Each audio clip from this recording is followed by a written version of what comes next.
Good. Changing the world, bro. Changing the world. There Yes, you sir. go. There you go. I just want to tell you real quick about our show. We're not gotcha media. Our show's more about storytelling and having fun. Sure. And if we ask you a question that you don't want to answer, just say you want to skip it. We'll edit it out. We'll move on Sure. from there. That's And how I roll. yeah. And have as much fun as you want. If you think you should or shouldn't say it, say it. Yes. And if we need to edit it out later, we can. Okay. And if you change your mind and want to edit it out later, just let Steven know. Yes. We're good. We're good. So where are you in the world today? I am in my home in Atlanta, building one down in Panama City Beach right now. It's actually going to be Paige's Retreat, and we're going to do DDP yoga workshops and do our power cuff workouts down there, and it'll be right. I mean, we're right on the beach, man. And Nice. one side, when you come up into the second floor, one side of my living area, kitchen and living room and all that shit. On the other side, it's all open to be able to do workouts literally right there, looking at the water, feeling the breeze coming through. And we can also go under our little deck that we've got there as well. So people actually, feel like they're working out right on the beach without having to have sand on them. There you go. That's What awesome. made you choose Panama City rather than any other beach? It's a beautiful beach, Panama City. I've been there a number of times, but I went down there during COVID. Okay. And where you guys live? I'm right outside Memphis, Tennessee. Okay, so then you like when you're in Florida Mm-hmm. and there's COVID, there's not really COVID. Like COVID's there, but it would be like you're dealing with it, and like nobody wore masks. Right. It was like holy shit. Like, you go up north and it's like the Black Plague. Yes. Right. But I went down there and I really liked it down there. I'd gone down there to wrestle a couple times. As a matter of fact, the very last Nitro Yeah. was Club La in Vila. Panama City Beach Yeah. at Club La Vila. And I'd never spent any real time there, but I got to spend a couple days. My buddies had a place on the beach, and I was like, man, this place is pretty sweet. And I hadn't really thought about it, but I go to Mexico every year with a big group of people, and I was thinking I want to build my own place. And my buddy was explaining like the rentals down there, like during rental season, and I wouldn't. The way I'm building Paige's Retreat, it's the top floor is like our penthouse, and the bottom 3 floors still our house, but it's basically set up with 8 bedrooms, and Oh yeah. 3 of them are right on the Gulf. I mean, I set it up to be like a place to do workshops for DDP yoga, or retreats, I should say. I've set it up to be a rental during the summertime because nobody wants to be in Florida in the summer unless you're someone coming from up north Right. and you want to be down on the beach. So, what I love about it is I'm going to make good money on it as far as because to live on the beach, it costs a lot. Right. So Oh yeah. it'll eat up all my overhead, and we'll make it. It's kind of like our retirement from There you me and go. my wife. So, and I still travel a lot, but I hate traveling. I mean, I really my wife loves it. I hate it. I've seen the world twice. I don't need to see it again, but I will go with her, to certain things, places I haven't been yet. But we're excited about that. It's probably after the summer of 2024, we'll probably drop a couple of retreats, 1 or 2 in the fall of 24. And normally anywhere from 60 to 120 people would come to my retreats in Mexico. Right. They ain't got to go. A lot of people don't want to go to Mexico for Right. obvious reasons, cartel, etc. But I never saw any of that. I'm sure it's there, but I never saw it. So for me personally, a lot of people who never wanted to go to Mexico, they can come to Panama City Beach, and the people who already did, I could probably do 10, 15 retreats a year and be packed, sold out on all of them. Because this is only 16 people as opposed to 120. Right. So, very cool. What would you like for us to call you? DDP or Diamond Dallas Page or what? Either Dallas or DDP, whatever one works for you. Okay. All right, and you're going to be at Comic-Con this weekend, correct? Yeah, I'm excited about that. I haven't been down to in Alabama for a while, and one of my favorite places to wrestle was Birmingham. And the fans were super hot. I remember going. My first ex-wife, who's still one of my best friends, and one of my partners in DDP Yoga, Kimberly. We had gone to an Auburn game at one point, and I can't remember who they were playing, but they brought me down onto the field. Yes. And man, everybody recognized me, and I just threw up the diamond cutter, and it was like a wave that came around of diamond cutters. And then nice. What I done, I jumped up on the platform, and that's where I did it. And then Aubie, the tiger, was like, "Give me a diamond cutter, give me a diamond cutter, give me a diamond cutter." And man, I just grabbed that big head of his, kicked out, and the place exploded. That's awesome. Yeah. And that's how over you are when you could do a diamond cutter on the home team's mascot and they cheer you. That's pretty big. That's pretty big.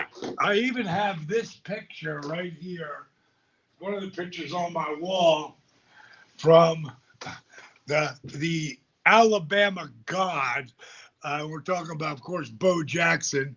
Yeah. And that's a picture of Bo and a woman named Frida.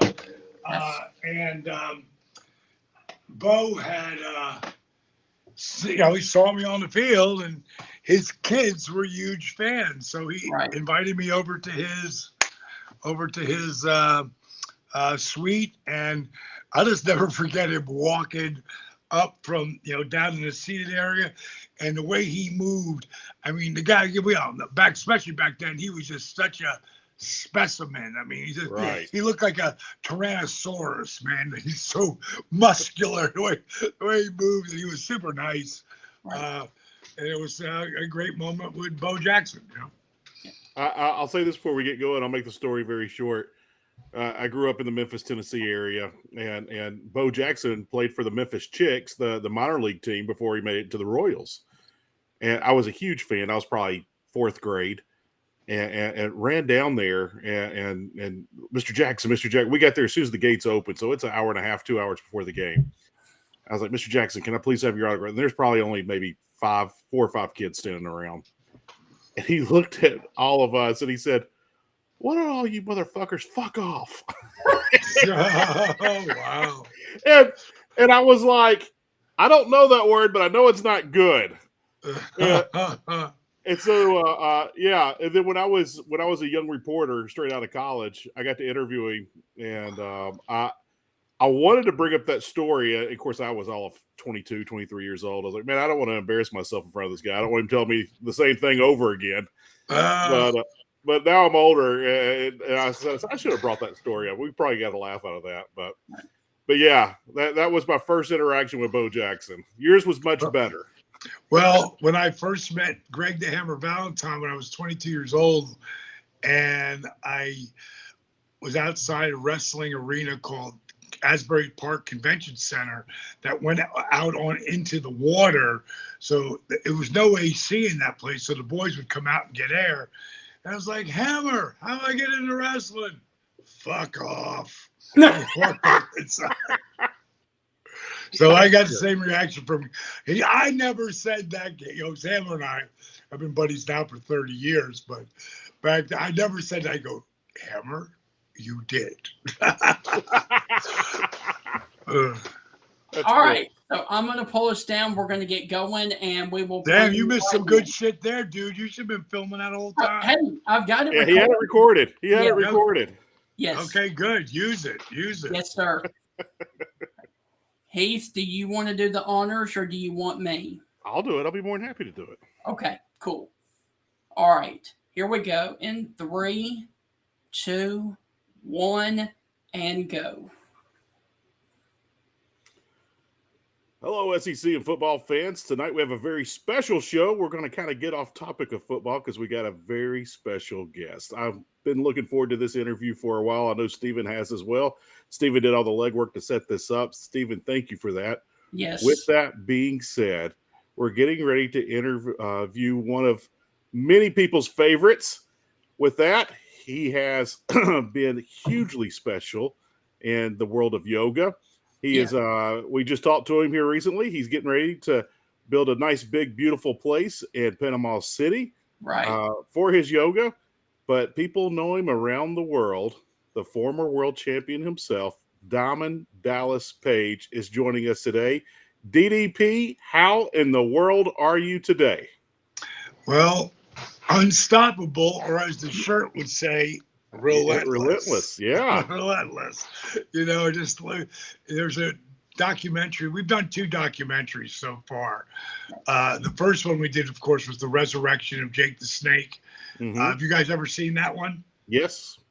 Okay, it's up on Amazon Prime. Anybody who hasn't, we're actually negotiating right now. We've already negotiated. Now I can't say who the company is, but there is a company who wants to do a film company who wants to do a series wrapped around the resurrection, and it will be like a dramedy. It'll be drama because it has to do with addiction and etc. and Jake's journey, but it also will be funny as shit because there was a lot of really funny. Like I tell people, if you haven't seen the resurrection of Jake the Snake, you need to go see it on Amazon Prime. It was on Netflix for a while, but I wanted to get it on a different platform. So I believe it's on Hulu and Amazon Prime, and it'll make you laugh, it'll make you cry. Most of all, it'll make you inspired to believe what's possible, and it's a great journey. And now I couldn't believe it. Originally they wanted to make it a film, but they want to make it a series now because they think because there's so much, like not just in the resurrection and what happened there, it's like that's the thread, but what comes off is what Jake's life and my life and Scott's life, and how they all intersect over and over again, and it's super special story. And the other documentary that we have up there on Amazon Prime is Relentless, and that's been up there for about maybe 2 years now. But both of them get huge reviews and super inspirational. Before we get to the wrestling, how did you get into yoga and why? Well, I don't call what I do yoga because, it's a piece of yoga. And the only reason I even did any kind of yoga was, for the first 42 years of my life, I'm a guy who wouldn't be caught dead doing yoga. But I didn't start wrestling until I was 35. My career didn't start to take off until I was 40. The day after I turned 41, Randy Savage and I met in Tupelo, Mississippi, in the main event against me and Randy in the highlight spot, the main event spot in Tupelo, and I beat Randy Savage with the cutter. I was 41. So that year, 41 and 42, man, I was 97 and 98. I couldn't have been any hotter. And then I broke my back. And, people, see wrestlers and they don't see them for a while and they wonder what happened. Well, there's a good chance they broke their neck. And I mean necks. Like when you're wrestling a minimum of 270 days a year. Wow.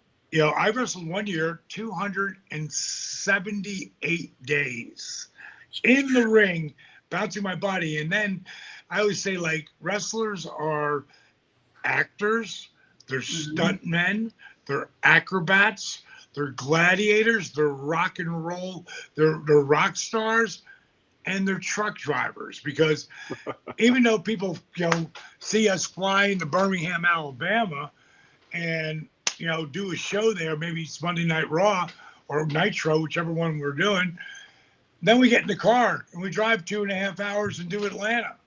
Then we get in the car and drive another 90 miles up to Chattanooga. Then we get in the car and maybe drive 200, 300 miles to the next town. Yeah. And at the end of that year, like, we're trying not to hurt each other out there, but it's not checkers. And guys like me, you knew the shit was laid in stiff because you couldn't see through it, Right. but I'm trying not to hurt them, but inevitably there will be broken necks at the end of that 270 plus days a year. There will be broken backs. There will be torn rotator cuffs. I tore them both. Torn rotator cuffs. There'll be torn biceps in your in your arms. There'll be torn meniscus and ACLs in your knees. Like, it's a brutal. People can think what they want about wrestling, but one thing we all know: you can't fake gravity. No. No. Gravity can be a real mother, and Gravity's undefeated. Right. And so when I blew my back out, and what I did is I ruptured my L4 and L5. So say your discs, or I should say your vertebrae. It's amazing vertebrae that moves and twists and turns and spins around. And, God gave us this amazing vertebrae because in the middle are these things called discs. And think of them as shock absorbers. Well, at some point, if you don't have those discs, then you're bone on bone. And what happened to my L4 and L5, if you take a jelly donut and do that, there's pieces of the jelly donut in there. But the disc, as its protection, is gone. And I was told by 3 different spine specialists that my career was over at its apex, at its highest level. I just signed a multi-million-dollar 3-year deal. I had never been paid before in professional wrestling. When I was on top in 97 and 98, wrestling with Sting and Goldberg and Nash and Hall and Mach, Flair. I was making bottom money because that's how it worked out with my contract. And I could have renegotiated, but I was waiting for the big bump where I'm a free agent.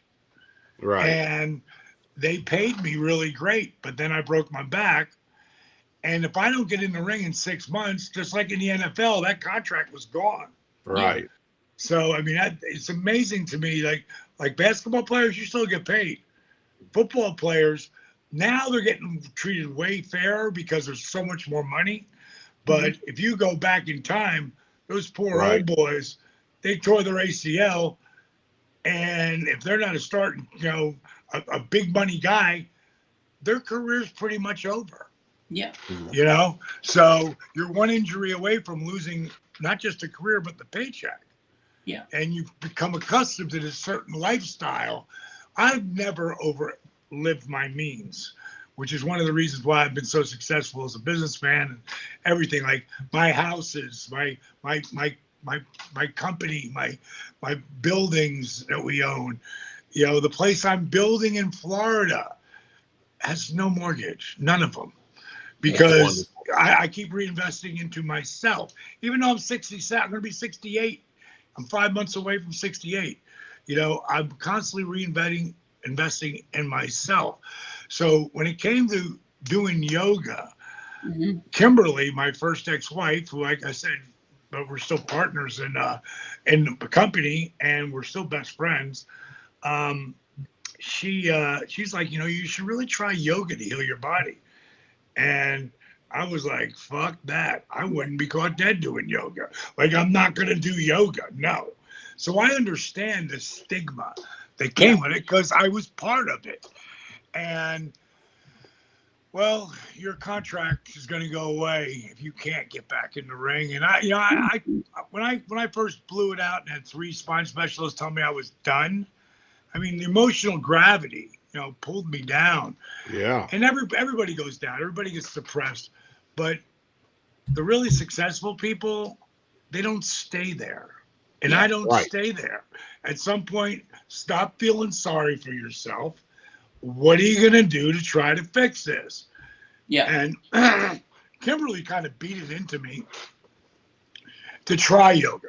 So I was still doing rehab. Day 1, I started rehab for my back, but I wasn't feeling anything more than, and they told me I wouldn't. But I rehabbed both shoulder surgeries, both knee surgeries. So I knew a lot about rehab and I know more than I think I'm better than any PT guy out there, unless he's working for Dr. Andrews, which would be Kevin Wilkes, or there's probably 90% of the PT guys out there, because I look at how do I fix my body.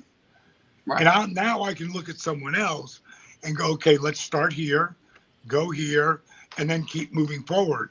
That's why I have so many ridiculous transformations and with DDP yoga. But bottom line is, I started to do the yoga, and I couldn't do any of the moves because there needed to be some modifications. And yoga in 1999 didn't have modifications. Wow. So I had to figure them out. Like, if you watch the videotape, you better know what you're doing, because Kimberly could do all the moves. I couldn't do any.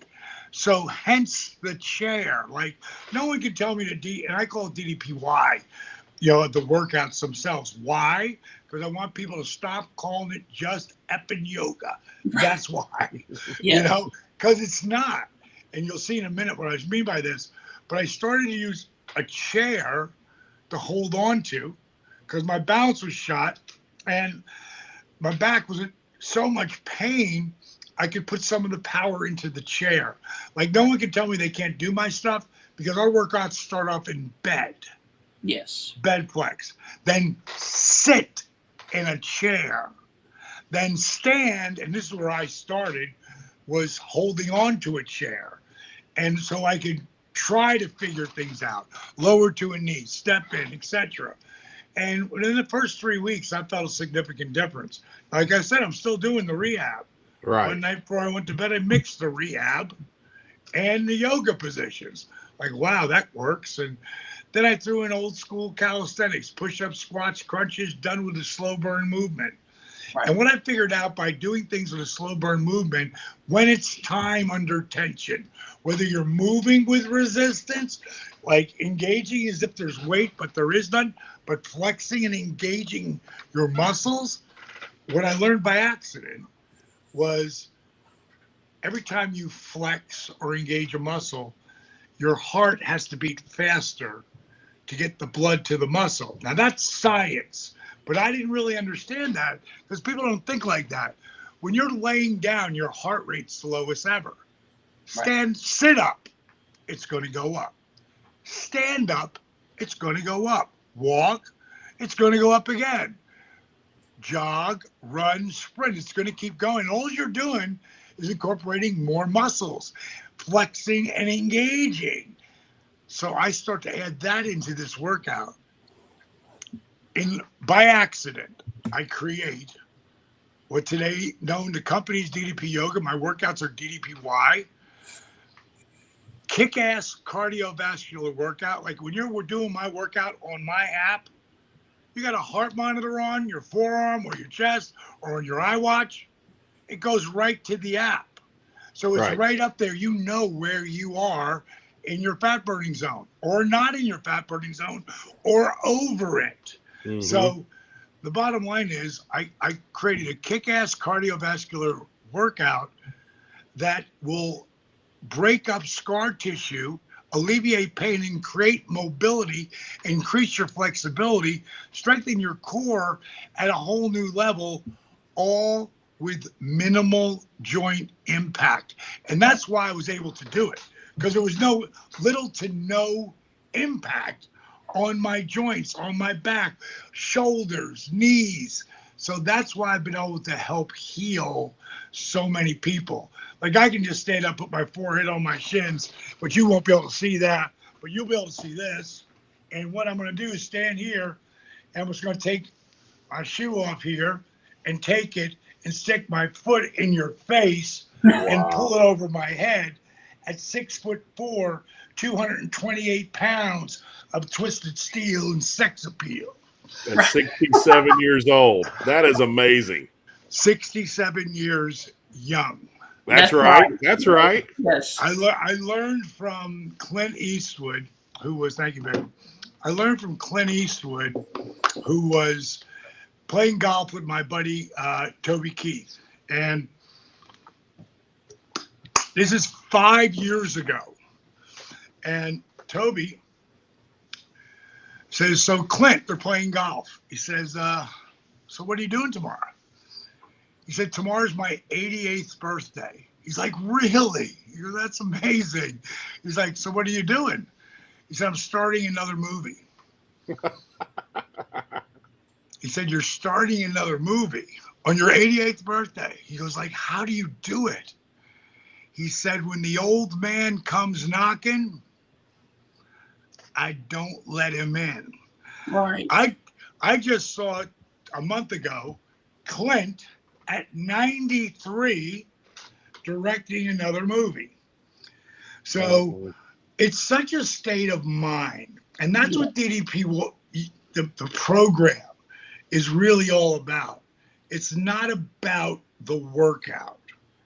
It's about the workouts, what you put in your body, the food that you put in your body, and you need to educate yourself about that. Right. It's all about the mindset. It's about the 6-inch piece of real estate in between your ears. It's about your inner voice. It's about that story you tell yourself. The very first thing on my app, which anybody can get and costs nothing for the first 7 days. So you can see it all. So it costs you nothing.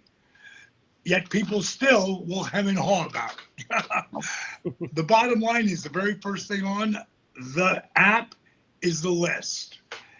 If you do everything on the list, you won't just change your life.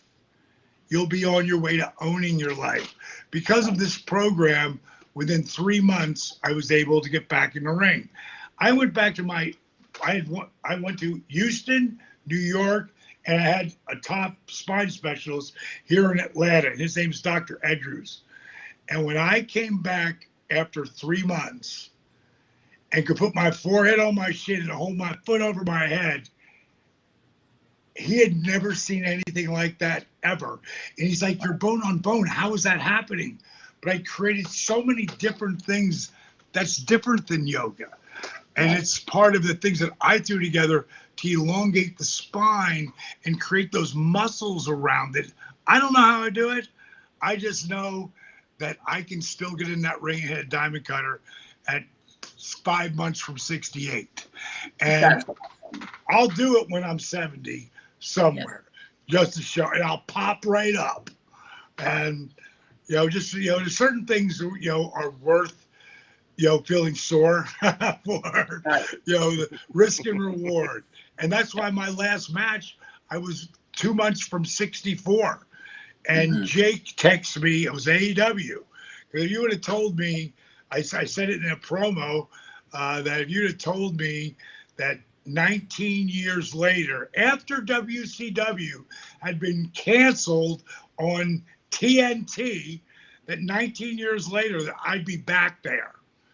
DDP would be back on TNT wrestling for AEW.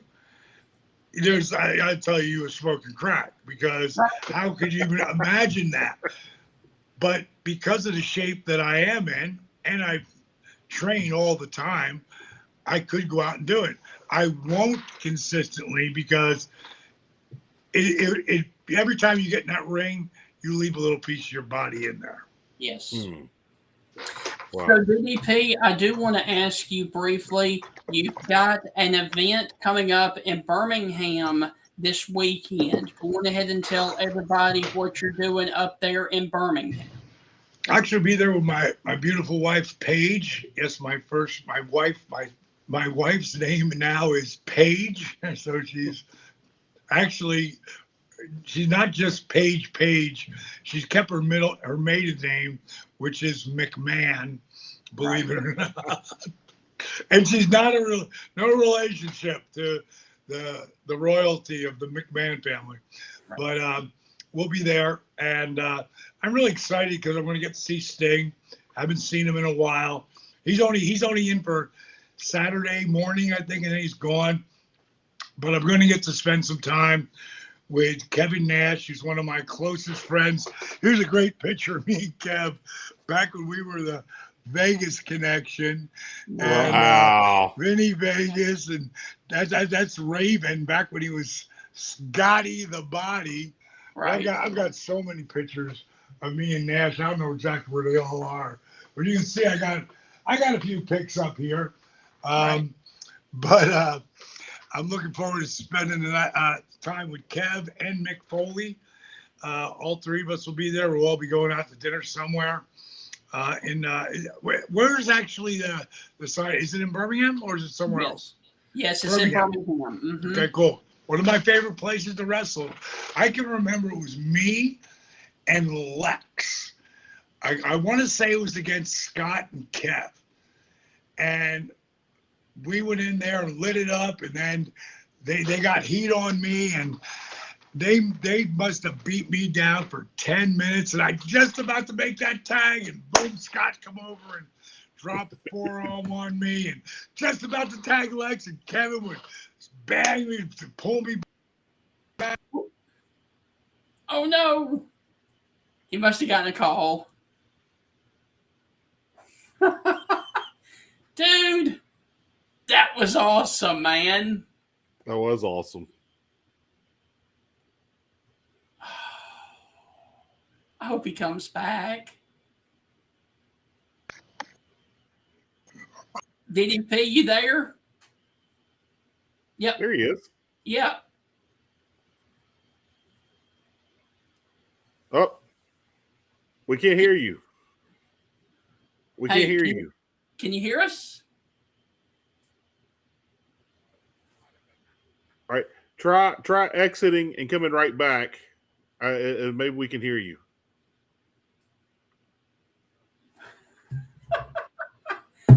Dude, this is awesome. Hey, hear me out? Oh yeah, there we got you. Yes, sir. Okay. So you were going to make the tag and they crushed you.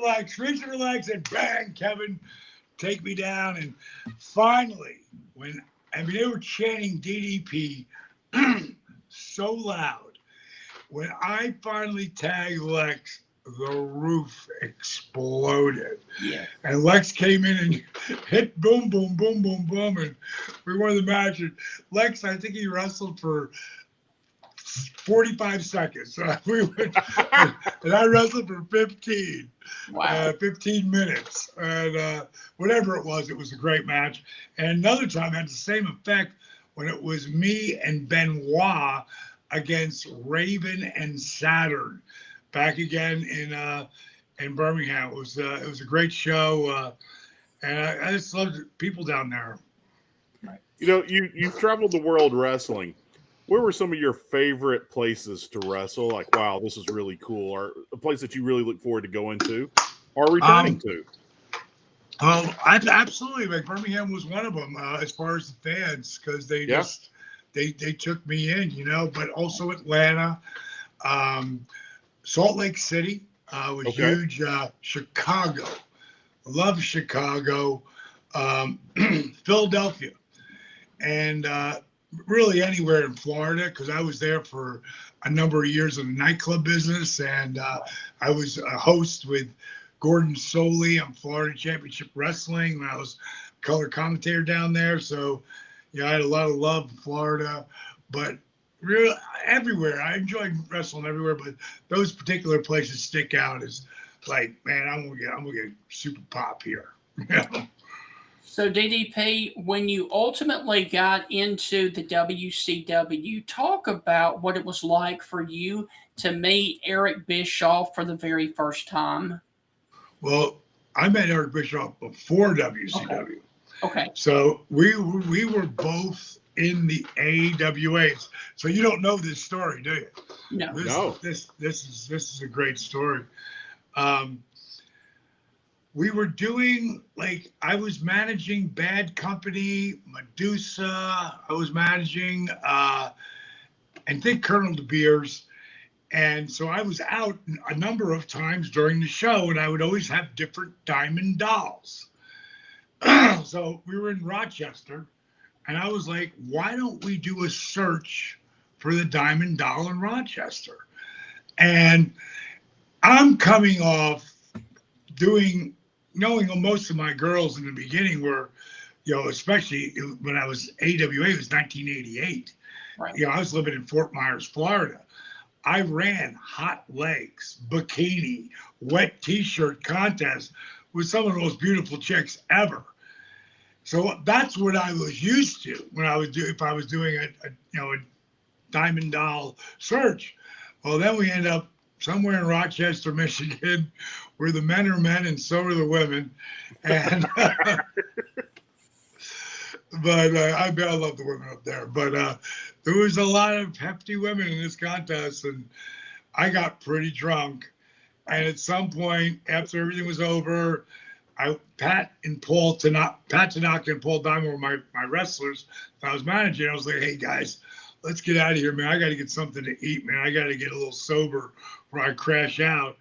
And I interrupted Bischoff, and Bischoff, said something back to me, and then I said something back to him, and next thing you know, we're in a pull apart fight.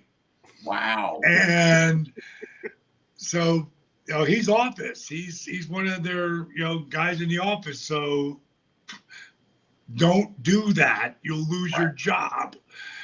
So I go and get pretty sober, because we went to eat, and a couple hours later get off the elevator with Pat and Paul, and off gets the elevator with Eric and two other office guys and his wife, Lori. And they're like, go to your room, bro. Go to your room. I'm like, okay, I'm going to my room. And he starts cutting the promo on me. Like, he's drunk. I'm not now, but I'm still got some heat with him, and so they make me go to my room, and he's just busting my balls, and I wake up that next morning like, bing, let me go see how tough he is now. Because I know what room he walked into. Right. This is a true story. It's how I remember it. I'm sure he remembers it a little different, but not much. And I'm going I'm pulling my t-shirt on. I'm going to the door to walk down to his room and wake him up, I think. And I hear knocking on the door. I thought it was the cleaning lady. Right. And it's him. And he's wearing a leather coat, and Eric hair has been gray since he was 22. So he's got long gray hair down to his shoulder. He's also a third degree black belt. So it don't matter about size. He's been in a million fights, and he fought, he's in not like the hit air. You hit each other in his style of karate. And I didn't know any of this, but when I opened the door, there he is. And he said, I heard I was a real asshole last night. And I said, yes, you were. As a matter of fact, I was on my way to see you right now. And he says, I saved you the walk. Wow. And then he says something that is pure Eric Bischoff. He says, there's two ways we can handle this. One, accept my apology and shake my hand. Two, and he Swear to God, he had a bridge in. He pulls his front 3 teeth out. And he says, or punch me in the mouth. Whatever one you think is fair, I'm good with. Like, that's the character of Eric Bischoff. Now, you got to remember, I've been in the bar business since I was 17. I'm now 31. I've been running clubs on and off since I was 24. I mean, the club I'm running right at this point is a huge club in Fort Myers, like 1,000 people, jammed into the place. I've heard every excuse after we've thrown someone out to please let me back in the club. Right. I've never heard anyone have the guts to say something like that. Right. And I popped. I started laughing. I go, dude, that's the greatest comeback ever. I said, I'd much rather shake your hand. Shook hands, over with. So now I end up in WCW 2 years later, because I didn't last much longer in AWA, because they were just going to use people there, do it out of Minneapolis, because whatever could save the most money. Right. As they were trying to hold on. And at some point, Dusty, who was my mentor, here's a great picture of me in the Dream in 1989. Wow. And that hat is a Willie Nelson hat. And Dusty had come down with his wife, Michelle, who's Cody Rhodes' mom. Yeah. And this is Dust singing up there with Willie. Nice. And this is a picture right here of me and Mr. Perfect in AWA. Kurt Hennig, what an unbelievable worker. And this is my only picture I have of Pillman, me, Sting, and Hulk on a tour in Germany back in 1994. But back to Bischoff. So now I'm in WCW, and I'm right in the beginning. I'm managing the Freebirds.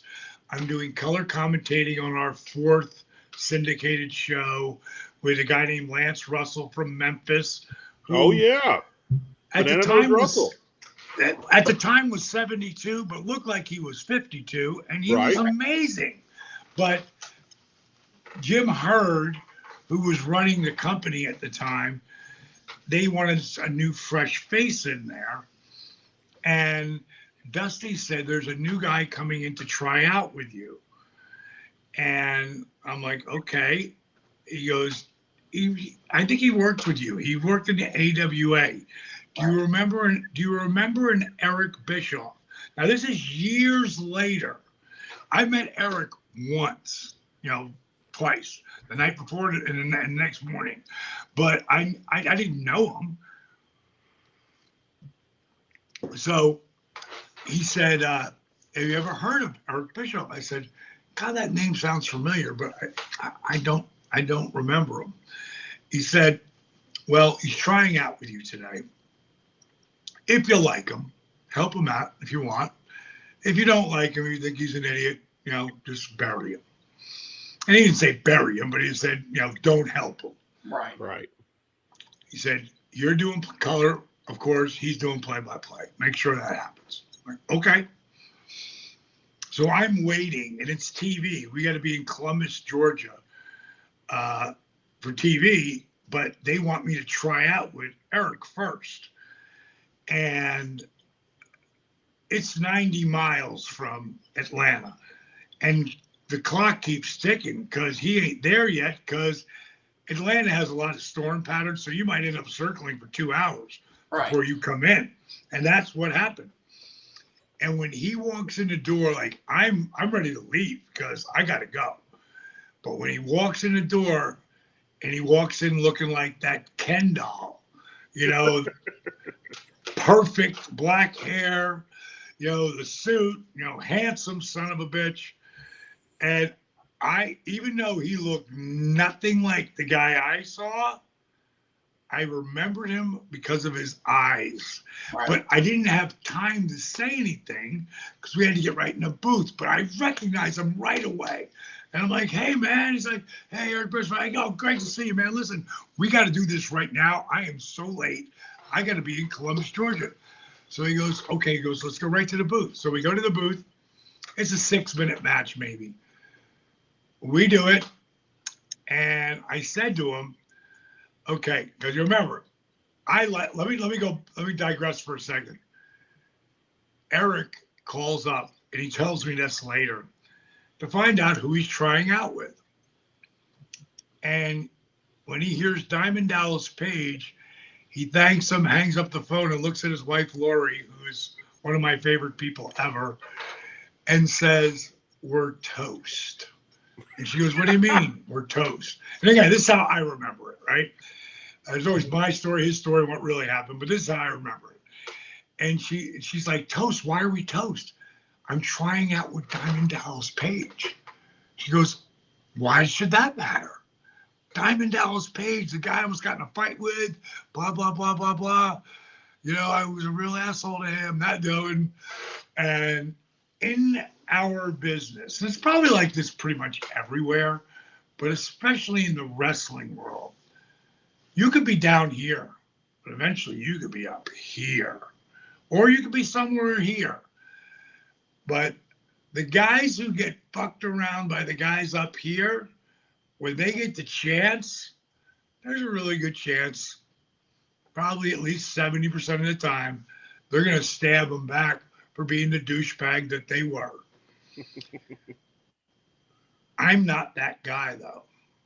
I never will be that guy. I've been told over and over again, you forgive too easy. And for me, I'm not forgiven for them, I'm forgiven for me. Right. Because to me, to hold on to any kind of, I might hate you for a moment, but it's a moment. Right. And then it's gone. And eventually I won't respect you, but that doesn't mean I'm going to waste time despising you or hating you for something you did. To me, it's like me swallowing poison and expecting the other person to die. Like, it just doesn't work.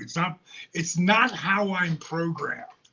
And so we finished the first take and I said, okay, I got a question for you. He's like, what? I said, how bad do you need this job? He goes, bad. He just completely put it on, it's hard on his sleeve. He said, my wife's pregnant with our second child. I shit the bed in New York. In other words, he didn't do well in WWF. Mm-hmm. I've been working for Vern for the last year and a half and not been getting paid, making enough to just survive, and not from Vern, from other jobs. And I said, okay, here's the deal. They want you to do play-by-play. They want you to hear play-by-play. I'll do the color. Let's do it again. Because we just did the first match, we just talked about it. We talked about like two color commentators would, Right. And we start and we get 2 minutes in. I go, stop the tape. And I look at him, I go, you don't know how to do play-by-play, do you? And he said, well, not really, because that's not how we did it in the AWA. Right. I go, okay, here's what we're going to do. Back the tape up. Collar and elbow lock up. Boom. Pulls him into a headlock. Fights up to the hammer lock. Oh, pulls him in for a second. Pulls him in a headlock. Bing, bang, boom. And then he goes out to the floor, and I go, oh, smart move. Got to powder out right there. Got to get your breathing. And I'll say something to reaction. And you come back. So I go, let's get this down. So he gets it down. Just about spits it out verbatim. Bischoff's a really smart guy. Mm-hmm. So he spits it out. I go, okay, here, the next spot. And we talk about the next spot. Then we take over to the next spot. By the time we get done, again, it's only a 6-minute match, maybe 4 minutes we're actually wrestling.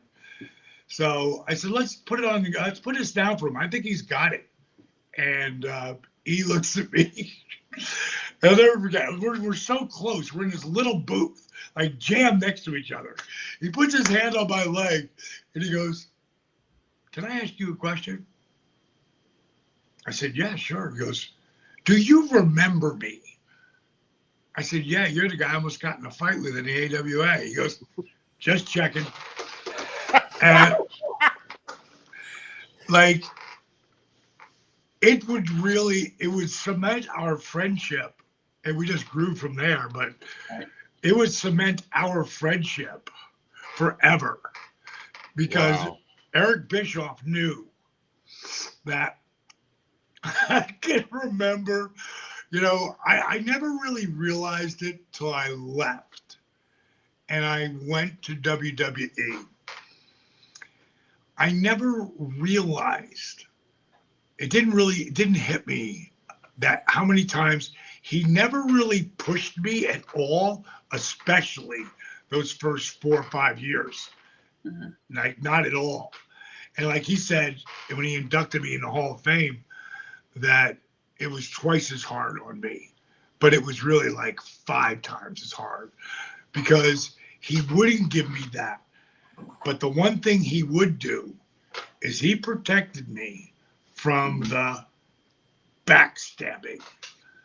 Like, there was a point in time where I was trying to help Benoit, and I thought that Disco, even though he wasn't the greatest interview, he really understood the mechanics. He was a good interview, but he understood the mechanics of being a great interview. Right. And so I put him and Benoit together. I was like, "Chris, this could really help you. Like, Disco really understands the psychology of a really good interview." And man, I don't even say who was hot as me, but they were hot at me and the booking committee and some of the guys, because they thought I was trying to, like, sabotage Benoit. I'm like, what the fuck are you talking about? Because Bischoff brought this to me. They were having beers in my garage. And I'm like, what are you talking about? Well, you're having Disco help him. I go, Disco understands the psychology of an interview. And Chris needs to learn that. Because, man, I think Chris is amazing. And for anybody who's not a Chris Benoit fan, because he killed himself and his family, the man had the brain of an 87-year-old Alzheimer patient, according to Chris Nowinski. Okay, he had it was bad, and he shouldn't have been working. But Chris gave everything of himself out there all the time. So there was a point in time, because I fought back, like, no, that's not what happened. And Eric said, "You've got to stop being so honest with people. You stop helping people. You stop helping people and stop being so honest with people. Because it's misunderstood." And I'm like, fuck that. That's not who I am. I'm going to help whoever I want to help. And I'm always going to be that guy. If I tell you it, it's the fucking truth. Yes. Right. Like to this day, if I tell you I'm going to do something, it's done. And if for some reason it couldn't happen and it's not out of my control, I will do my best to fix it. I can remember going to autograph sessions where I was double booked and WCW put me to the last minute, but I already had a paying gig and I couldn't go. Right. So I sent my wife at the time, Kimberly, to go in my place, and I'll be here tomorrow, the next day, and I won't charge the people anything. Right. So they got me and Kim for nothing. Yes. Right. I mean, that's the kind of shit that if I can't do something, I have done. Right. And, Bish was, I can remember I'm telling Bischoff at one point, because they wouldn't let me manage anymore, mainly because, I look like that guy. Let's see, that picture was taken in 1989. I got a rhinestone tag. I got sequin jacket. I've got holes in my jeans Right. in 1989 and would always have holes in my jeans. And then all of a sudden it turned into something, you know. But I'm not saying I started it, but that's 1989. Right. It's, you know, when it comes down to the managing, they wouldn't let me do it. And this is a true story. I'm managing the Freebirds and Scott Hall. And Scott had hurt his elbow, so he was out. So I'm managing the Birds and the Freebirds. Great picture of them right here with me. Nice. Nobody gives you this show and tell, do they? So No. I'm managing the Birds. Magnum TA, who's one of my favorite human beings on the planet, Dusty's right-hand man, pulls me aside in the office and he said, listen, Dave, we love what you're doing with the color commentating. We love what you're doing with production. Like I would produce a lot of the interviews, you know, backstage. And that's what Dusty would have me do. And he said, but Dusty doesn't have the heart to do this. So he asked me, we can't let you manage anymore. Like, what? Why? What did I do wrong? He goes, well, honestly, nothing. I go, nothing, but you're fucking firing me? And he's like, well, it's not your fault. I go, if it's not my fault, we can fix this. He's like, Right. not really. And I'm like, why not? He's like, look at you. The hair, the bling, the dolls, the rap.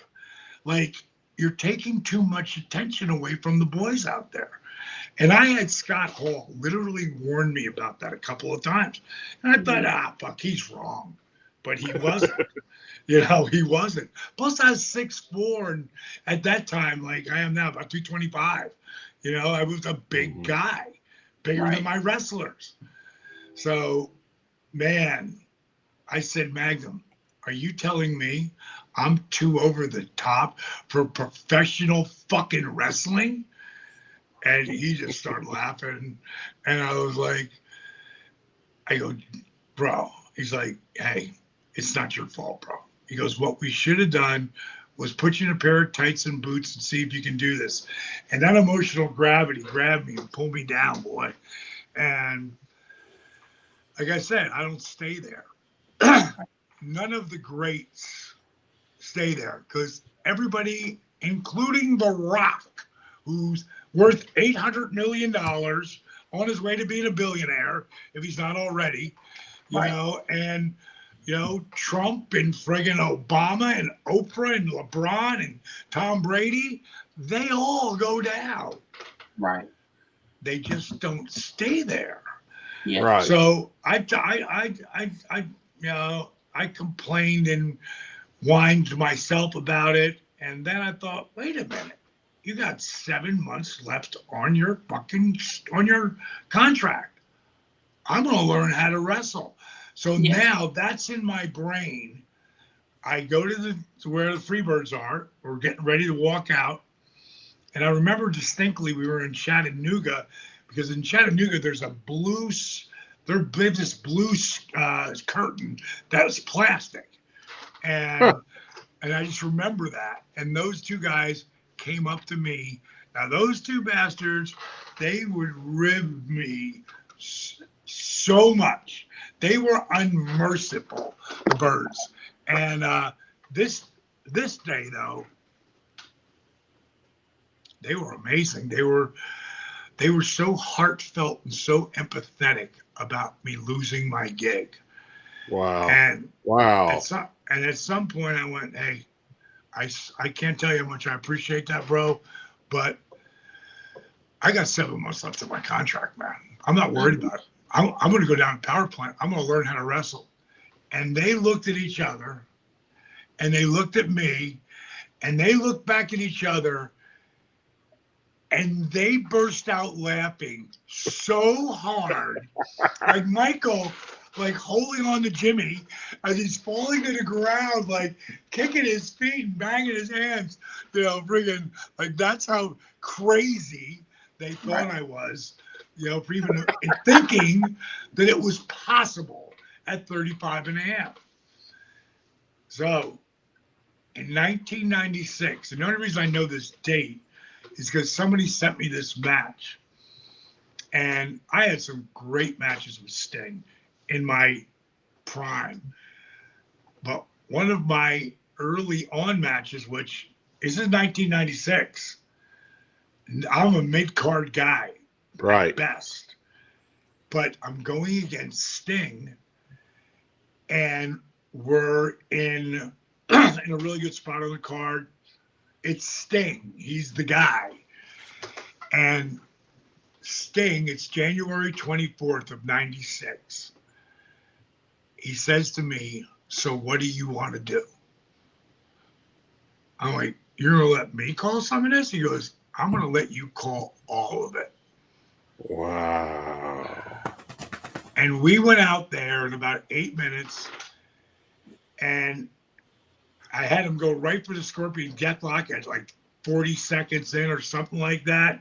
And I got to the ropes, and it was a sequence of just a really, really good match. And I walked through the curtain, and it was the first time I ever got like a standing ovation, like ever. Right. Wow. And, Cool. Sting had plenty of them, but I didn't. And the next day, I've got to, like when I would go home, I called it Humpty Dumpty Day. Because remember, my whole run now is going to be in my 40s. And I'm all about what I am all about today: preventative maintenance. From what I put in my body to how I treat my body. And back then, I was beating up my body as much as you could do. But I'd be icing my knees every night, icing my back every single night, whether I thought I needed it or not. And the nights that I didn't do it, I regretted it. So I learned, I was doing everything I could do to hold back the hands of time.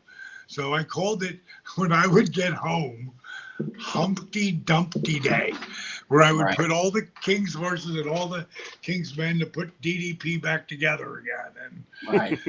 And I would go to the gym, get that out of the way, chiropractor, applied kinesiologist, deep muscle massage therapist, get tan, get home. That's my first, day off. And it's 8 o'clock at night by the time I get home. Right. So that day I was running late because I forgot something. So I ran home. This is right after that match. And I got home, grabbed something. The machine went off.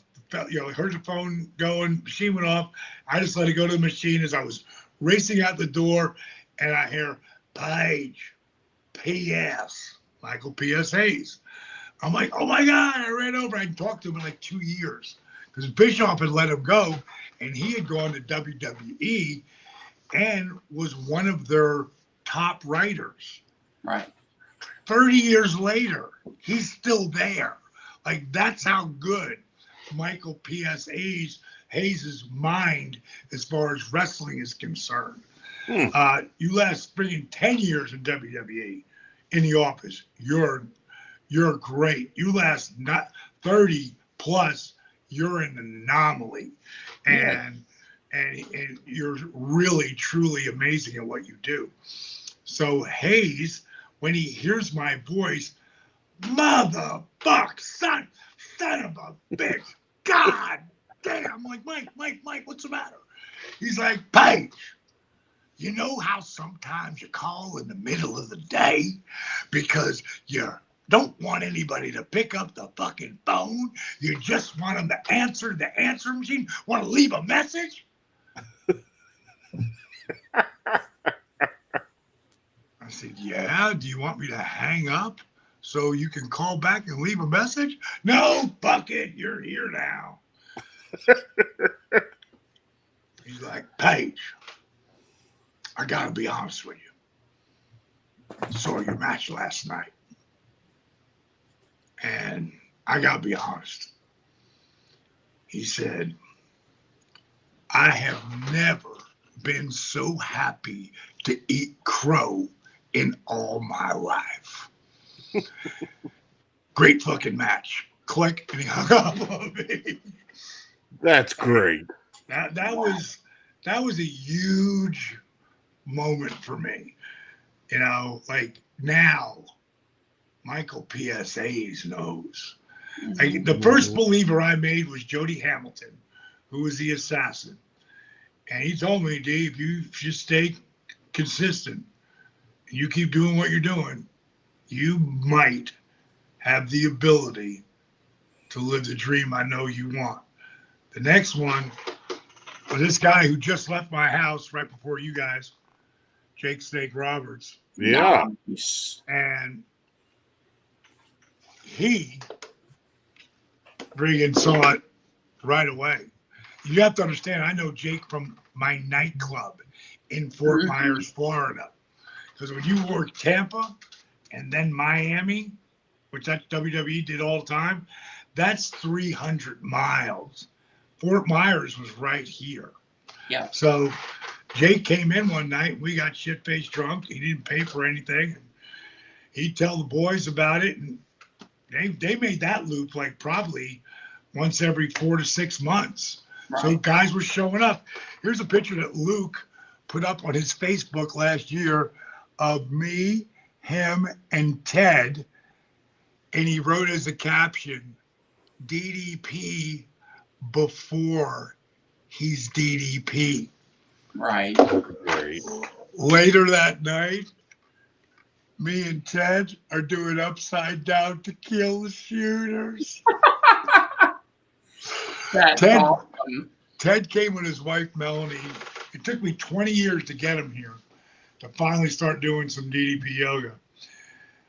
But when he came for a week. And the very first story that he brought up, while we were sitting up there on my porch having dinner, telling his wife about the night he went to my club and doing upside down tequila shooters. While he was talking, I walked down, I grabbed that picture. I woke up, I said, you mean this picture? Like, oh my God. Right. So hey, what's a storyline that you always wanted to do, but they wouldn't let you? What did you think would be a great storyline that they just wouldn't let you do it? Early on, I created every single storyline ever. Macho was the one who wanted to work with me. So Bish and I, this is 6 months before. I tell him, because I know it's coming out like in 2 months, before me and Randy, right? I tell him, Kimberly has done topless stuff and naked stuff with blondes, brunettes, and redheads, satellite issues of Playboy. And because she's on TV now, they want her to be in celebrity nudes along with me. And he said, what? Now we're having beers at the Longhorn Saloon, right? I said, so I did it. He goes, you did what? I said, hey, dude, you're not using me on anything, man. Like, I'm freaking stuck in limbo. And you fuckers are never going to do anything with me. So I figured, fuck it, I'll promote myself. He goes, what did you do? You have a morality clause. I go, well, maybe you'll fire me and Vince will use it. And what happened was I told him they shot, like Kimberly was just about to put her dress on naked and I'm tying my boots. And I'm massaging her with a cigar. And I got a towel wrapped around me or something. They originally had 2 pages picked out. When they saw the pictures, they loved them so much, we had to go back and reshoot. They gave us a 6-page spread. Jenny McCarthy was on the cover of that. Christy Crawford, Pamela Anderson. I mean, you name it, the heavies of all time were on that. And so was Kim. So when it hit the stands, Randy didn't really make any sense, but let's put it together. They exposed that Kimberly is really my wife, not just a diamond doll. And they attacked her. And so that was, I didn't come up with that. That was all Randy. I didn't have anything to do with that. The one I wish I could have done was the one, and when we went to WWE, if the WWE wanted DDP to get over, they would have done the natural, most like the thing everybody wanted to see. People's champion versus people's champion. Right. But they didn't want that, because there was a real crow, a thorn in Vince, because no one ever would have believed that we could have ever not just got up to being in competition with them, but blew them away. Right. We blew them away. In our prime, we blew them away. And that was my prime. So I had a lot to do with that. So it didn't matter if it was me or Goldberg or Sting, whoever that first babyface was to come in there, they were going to get run through the ringer. And I just happened to be that guy. And the stalker angle, I've had people tell me they loved it. I think it sucked. It wasn't my favorite shit. Like, I love Mark. I think he's a great guy. I would have loved to have worked with him on a different level, like at a different time. But that was not going to be good. So, but I would love to have done People's Champion versus People's Champion. And what it taught me was I learned a really valuable lesson. And I really wouldn't have changed anything, because it took 8 years to be an overnight success with DDP Yoga. It took 6 years to be an overnight success in professional wrestling. As far as being a wrestler, it took like 9 years just to be in the game to become an overnight success. But for DDP Yoga, it took 8 years and $548,000 before I would make a dime. But since then, over these last 11 years, I've made 10 times the money I made in professional wrestling, maybe 20 times, because I'm still worth so much more. And I'm doing something that's helping people. It's not just me. I give back so much for nothing, and do stuff pro bono and give my program away all the time. Yeah, I heard Zig Ziglar say when I was 22 years old, 45 years ago, I heard him say that you can get whatever you want as long as you help enough people get what they want. I helped over 30 guys get jobs because I had a direct line to Bishoff, because we came up as nothing together, Right. and became two of the most powerful names in the business. And we lived across the street from each other, and we love each other. We're best friends. I'll never forget Canyon, because Canyon had brought me a couple different guys that I helped out and got, developmental deals. And he kept talking about this kid, Billy Kidman. And I'm like, Chris, I just can't do anything right now. I just brought too many people in. I can't keep going back. Just look at this finish. Just look at his finish. And he did that shooting star press, and no one had ever seen that before, Right. And I watched it, and I went, God. I hit the eject button on the VHS tape, walked up the hill and down the hill to Bischoff's house, walked in, he was watching TV, it got to a commercial. I said, you want to see one of the coolest finishes I've ever seen? He goes, absolutely. I put it in. He popped. What's he doing? Looking for a job. He said, $400 a week, developmental deal. Tell him to get down by next week down to the power plant. I go, okay. Wow. That's how it went. Awesome. So DDP, let's go to your wrestling career in the WCW. In 1998, you teamed with Karl Malone in Mhm. a tag team match against Hulk Hogan and his partner, Dennis Rodman. How did that all come about? And what did that mean to you to be in a match with those three individuals? Big Karl Malone fan, always have been. Guys who are big fans of mine are the guys with the crazy work ethics. And Yes. Karl Malone was that guy. I didn't know it at the time, but I'd seen him on Tonight Show, talking about, my guys are WCW, not WWF, and so I'm doing an autograph signing in Houston, and the Jazz are playing the Rockets, and I decide, someone said, you want to go to the game? I'm like, I'd love to go to the game. So I'm sitting up about 20 rows with my photographer, Ross Foreman, and one of my best friends, Rick Colster. Best friends were like 20. And he's living in Houston at the time. And we both used to live there at one time. So, we're sitting up in the stands, and, the Jazz are crushing the Rockets because Barkley's hurt, Drexel's hurt. So it's just a kind of blowout. Right. And at some point in the fourth quarter, Karl Malone's on the bench, with 28 points or whatever at that point. They're at a timeout, and Karl is looking up, and he throws the diamond cutter sign up. And Ross Foreman, who's my photographer, is reaching for his camera and going, oh my God, Karl Malone just threw you the diamond cutter sign, oh my God. And by this time, they're sat down, they're playing again.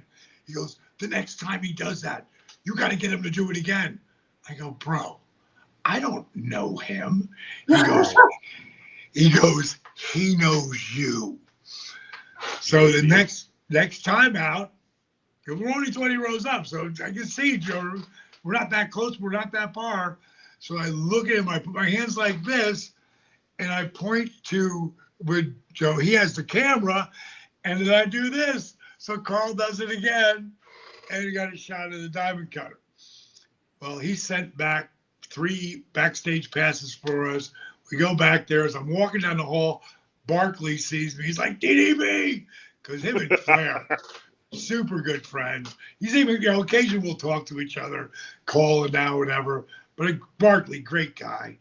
It was so funny to hear him, Warren Moon, one great quarterback, man. Right. I mean, not the best of all time, but he's in that top echelon of players, man.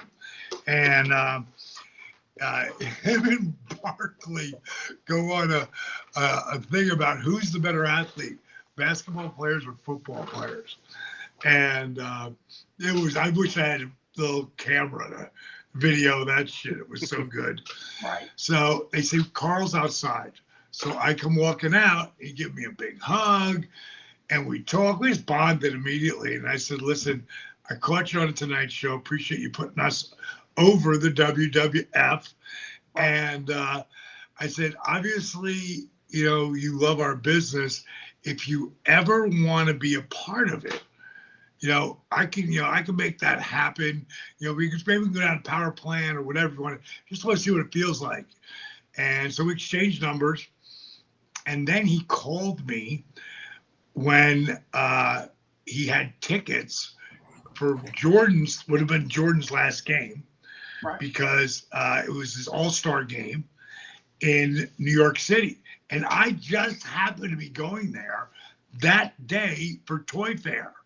So I got to go up there and spend some time with him afterwards. He invited me back to his suite in Trump Towers. And so now we're talking occasionally. And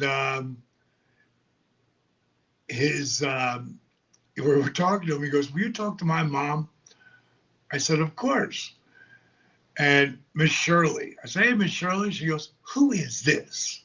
And she got that real Louisiana accent. That's where he was raised, I said, Diamond Dallas Page. She goes, it is not. I said, yes, ma'am. I said, this is really me. No, no, no, no, no. Junior. Oh, you're my favorite wrestler. Oh my God. Oh, Junior, take this one. Oh, I love DDP. And it was so funny. And my dad reacted the exact same way when I put him on the phone with him, for my dad when I was with him. But at one point, I heard that Rodman was coming in again. And, when Rodman did it the first time, it was a big push. Now, the second time, it's not going to be as big because it's Rodman and he is a circus act, just like we are. Like, he's part of our circus, and right. And he did very well, as a matter of fact. And so I just started thinking, I know he's going to tag with Hulk. So I called Carl up. They were up that series that year with LA 3-0. Like, friggin', they were on fire at that time. And I went down to see E. I said, I got this idea. I know you got Rodman coming in. It's going to be Rodman and Hulk, obviously. I said, what if I could bring Malone in? And I swear to God, he don't remember it like this, but I do. He went, oh, wow. Hogan and Rodman against Malone and Savage. And I went, that ain't happening. I go, this is my relationship. Yeah. I said, E, I will deliver. I will make sure everybody knows what the fuck they're doing. I go, Hulk was not one of those guys. Hulk was a call it in the ring guy. And that's how everybody was. Right. Except one guy named Randy Savage. Mm-hmm. And no one ever busted anybody's balls when you work with Randy, because he would lay the whole thing out, and preparation was improvisation. Now, I was the same way, because why would I want you to have to call out there when you don't even know what I'm saying if you've never done it before? If you've worked with me fucking 10 times, call it out there. No problem. You know what to do. But bottom line is, if you've never worked out, if you've never done it with me, and I say catch the boot, spin the boot, duck the left, watch the right, you have no idea what the fuck I just said. But if I tell you what that means, then you know. Right. So when me and Randy got together, the reason why it was the feud of the year and it was so magical was because we were cut out of the same cloth. And everyone would bust my balls for doing it, but no one busted Randy's balls. So I could lay it out or I could call it out there. It's always going to be better if it's a bit of both. And I never shut up out in that ring anyway. So so we get out, I go to Eric and I tell him that, and then the next that night they're playing game 4, and Malone, just destroyed fucking the Lakers and owned Shaq, which is next to impossible to do. But that night Eric was blown away, like just how physical Malone was. And he said, call him up, let's make the deal. The next day, Bishoff just talked about this on one of the shows, and he told me how I set it all up and everything. And I even had the angle of the Tonight Show, mainly because Carl told me, win or lose, he will be on the Tonight Show.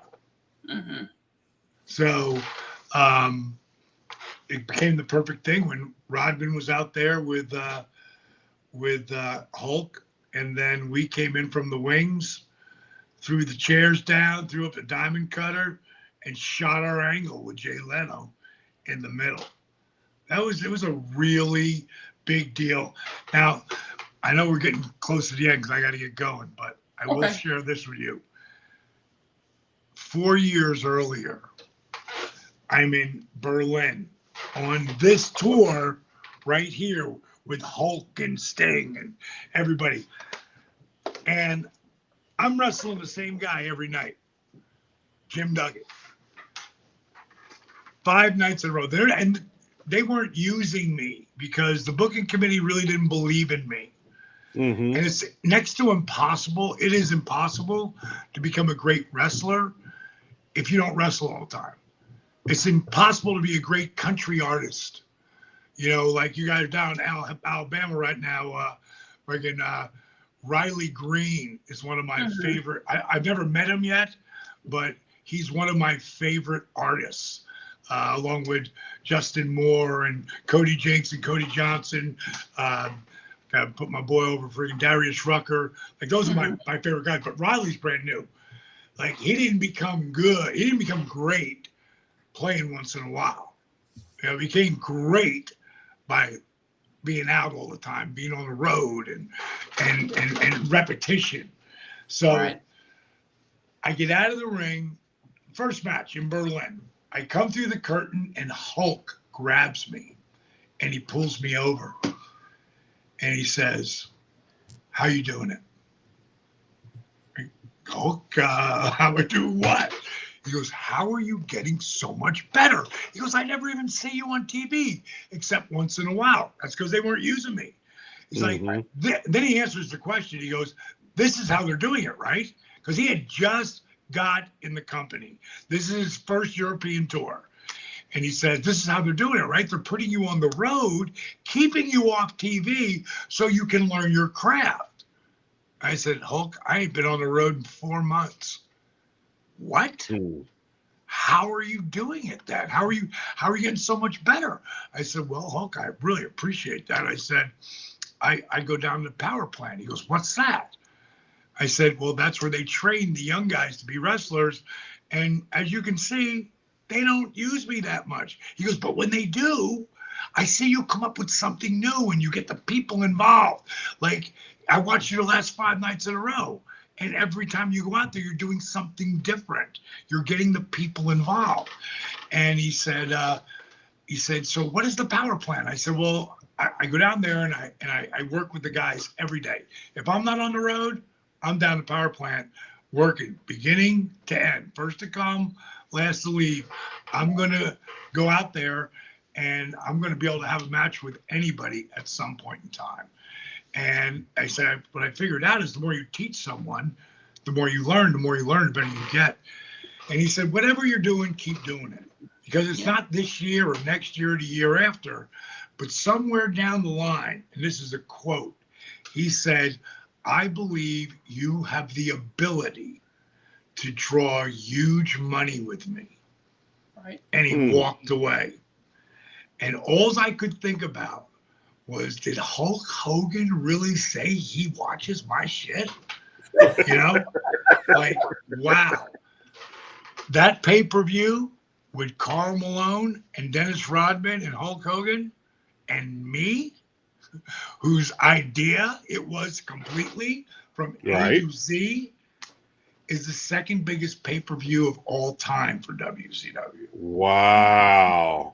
Behind Sting and Hogan, which Sting went into the rafters, came down to kick some ass and flew back up again. Fucking, they promoted that for a fucking year. That's number one. We promoted this for 6 weeks, and that's number 2. Right. So nice. Boys, everyone who's watching, if you are in there, first of all, big SEC fan, love what's happening, love college football. But I'll tell you what, you guys got to give some monster props to friggin' my man, Coach Prime in Colorado. The motherfucker is backing up. He's living an Ali-ish level. Yes. Yeah. Ali backed up everything he said. Coach Prime and that team, those guys, man, college football is always, I think it's the best sport. That and college basketball. Even better than the pros because it's college and everybody's got their heart and soul. Everybody's living and dying with it. but I love it. I love that, be a part of it. But to have this whole thing happen with what's happening, like the whole landscape is shifting. If those boys out there in Colorado can keep it up, boy, going to be really interesting Yes. in the SEC when it comes down to who's the top four at the top. Now, can they keep it going? What I love the most that Prime said was that he said they think I'm building and we're going to be competitive in the years to come. We're going to be competitive coming out of the gate. We are going to beat some serious teams. Like, he called that shit. Yeah, Right. I'm going to leave you guys with this one thing. If anybody wants to see me, come out to the Alabama Comic-Con. Super excited to come there and see everybody. You get to meet my beautiful, amazing wife, Paige. I'll be there with 3 of my closest buds, Stinger and Kevin Nash and Mick Foley. It's going to be a great time. But I'm going to leave you guys, like, the repetitions of affirmations. This quote here. Okay. The repetitions of affirmations leads to belief. And once that belief becomes a deep conviction, things begin to happen. Now, I'm going to break that down. The repetitions of belief, I should say, the repetitions of affirmations can be good, or it can be really bad. I'm worthless. I don't deserve this. Why me? It always happens to me. Like, you can pull yourself down with such negative gravity, emotional gravity, pull yourself down, or you can pick yourself up. It works both ways. The repetitions of affirmations leads to belief. And once that belief becomes a deep conviction, things begin to happen. Now, the first time I saw that quote, I saw it on Brainy Quote. Right. And I looked at the guy who said it and I thought, oh my God, I know his affirmation. So I'm not going to tell you what or who said that. I'm going to tell you what he said. And you two tell me if you think you know who said it. And this is what he said.